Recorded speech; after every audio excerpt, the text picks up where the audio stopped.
Well, if you take the bus, you likely know your route schedule like the back of your hand. Well, St. John Transit is throwing out the timetables for 2 of its routes and turning them into something called on-demand services.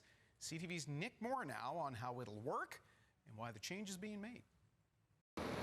It's day one of a new way to take public transit in St. John. Today is the launch day of our new Flex service on the west side. It's an on-demand stop-to-stop transit service. Under the new plan, Route 13 Milford and Route 14 Churchill will no longer operate on a fixed route or timetable.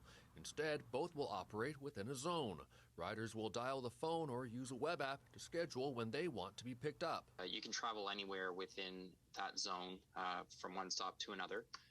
And if you need to travel outside that zone, you would transfer at a typical transfer station. I think it's a good idea, probably for seniors, older people. People may not have to wait as long for the bus if they have the Flex service, not have to wait in the cold. St. John Transit Commission Chair Nick Cameron says on-demand transit would not be practical on every route. The areas chosen here are lower density areas that tend to have lower ridership.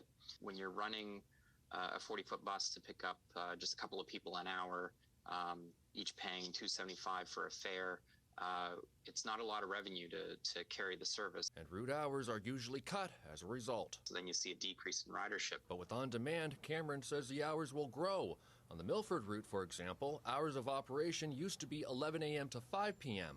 An 11 a.m. start time isn't useful for a lot of folks, but with this new service, we can offer it as early as 6:30 a.m. on weekdays. So it goes from 6:30 a.m. to 6:30 p.m. So that's quite an expansion of service. And the plan is to expand on-demand transit to more areas of St. John by the end of the year. Nick Moore, CTV News, St. John.